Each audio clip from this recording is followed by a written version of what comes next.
আসসালামু আলাইকুম প্রিয় শিক্ষার্থীরা, আশা করি তোমরা সবাই ভালো আছো।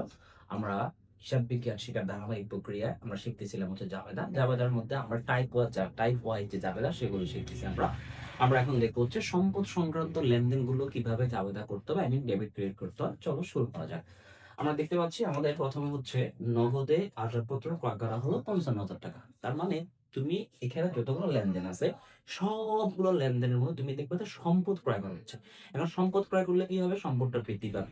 সম্পদ বৃদ্ধি পেলে কি হবে? হিসাব বিজ্ঞানের ভাষা হচ্ছে যদি তুমি এটা সম্পদ যদি বাড়ে তাহলে আরেকটা সম্পদ অটোমেটিক্যালি তোমার কমে যাবে। তার মানে সম্পদ বৃদ্ধি পেলে কি হয়? ডেবিট হয়। যে সম্পদটা আমি ক্রয় করব সে সম্পদ হচ্ছে ডেবিট। আর তার বিনিময়ে আমি যেটা দিচ্ছি মানে টাকা দিচ্ছি সেটা হয়ে যাবে ক্রেডিট। চলো আমরা দেখি কিভাবে হয় অঙ্কগুলা। নগদে আসবাবপত্র ক্রয় করা হলো ৫৫,০০০ টাকা। আমরা যে সম্পদটা ক্রয় করব ঠিক সেই সম্পদের নামটা আমাদেরকে লিখতে হবে। তাহলে আমরা সম্পদ ক্রয় করলাম কি?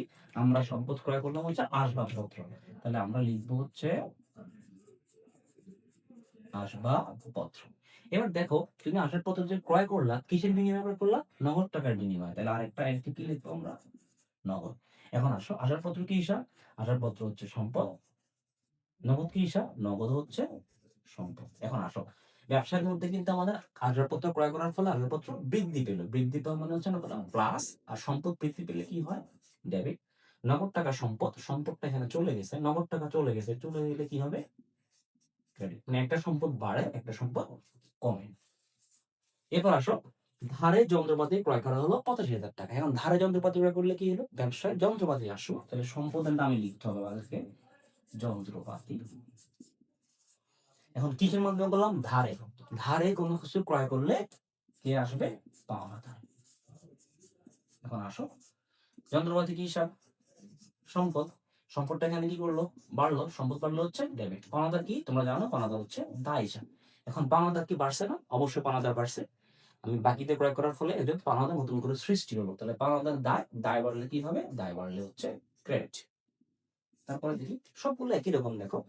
কম্পিউটার, বৈদ্যুতিক পাখা, এসি ইত্যাদি ক্রয় করা হলো ৪০,০০০ টাকা। এখন এখানে অনেকগুলো সম্পদ কম্পিউটার, বৈদ্যুতিক পাখা, এসি এই সবগুলোকে আমরা একসাথে বলবো হচ্ছে অফিস সরঞ্জাম। কারণ এগুলো অফিসের ব্যবহারের জন্য ক্রয় করা হচ্ছে। তাই তিনটাকে আমরা একসাথে সমন্বয় করে বলবো হচ্ছে অফিস সরঞ্জাম। এই যে আমরা লিখি অফিস সরঞ্জাম।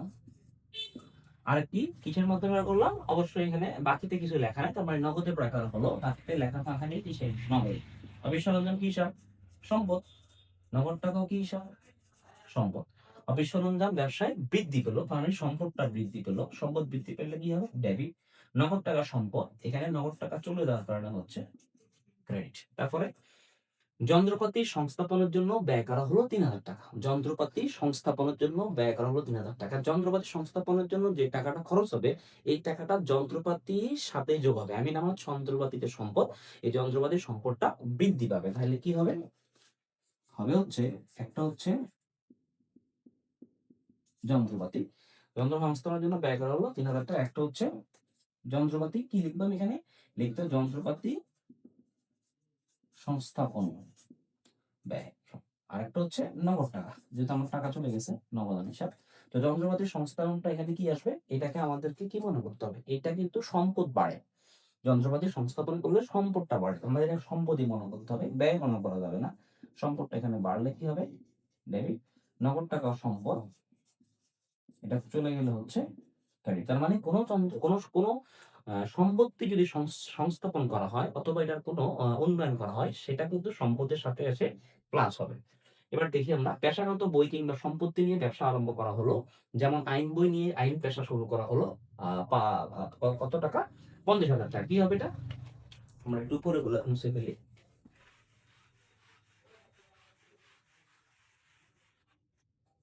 এখন আমরা কি করলাম? আমরা আইন বই নিয়ে ব্যবসা শুরু করলাম। তা শুরু করলে কি হবে? আমাদের এই যে আইন বইটা এটাই আমাদের জন্য কিন্তু সম্পদ।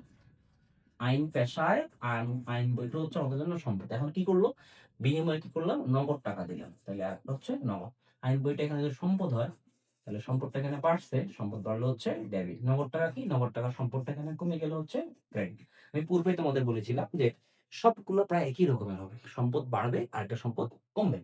যেকোনো প্রকার খরচ অগ্রিম প্রদান করা হলো। যেকোনো প্রকার খরচ অগ্রিম প্রদান করা হলে যেমন বীমা ভাড়া অগ্রিম প্রদত্ত হলো।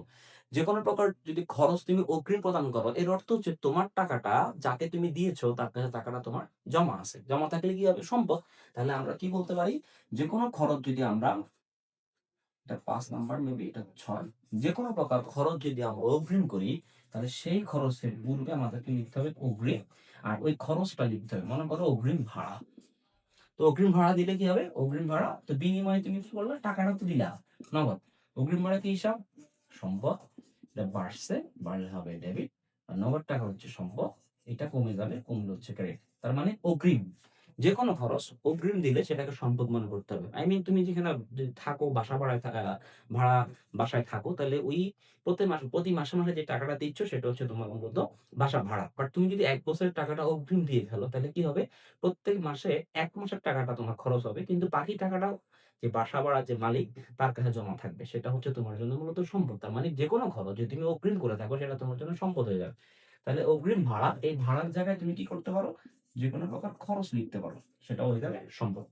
ব্যাংকে হিসাব খোলো হলো ৳৪০,০০০। তো ব্যাংকে হিসাব করলে কি হবে? ব্যাংকে হিসাব করলে প্রথম কথা হচ্ছে আমার ব্যাংকে টাকাটা বাড়বে আর আমার নগদ টাকাটা চলে যাবে। ব্যাংকও সম্পদ, নগদও সম্পদ। ব্যাংকে টাকাটা বাড়লে ব্যাংকের সম্পদ বাড়বে। ব্যাংকের সম্পদ বাড়লে হচ্ছে ডেবিট আর নগদ সম্পদটা কমে গেলে হচ্ছে ক্রেডিট। পুরাতন সম্পত্তি বিক্রয় করা হলো ৳১৮,০০০। এখন আসো কি করলাম?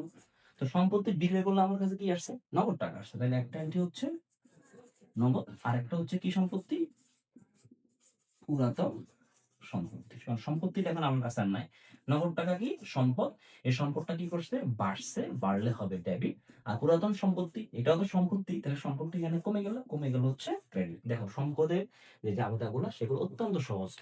সম্পদ তুমি ক্রয় করলে সম্পদটা বাড়বে, বিনিময়ে আরেকটা সম্পদ তোমার কমে যাবে। আশা করি সম্পদ সংক্রান্ত যে লেনদেন সেগুলো থেকে তোমরা জাবেদা শিখতে পারবা।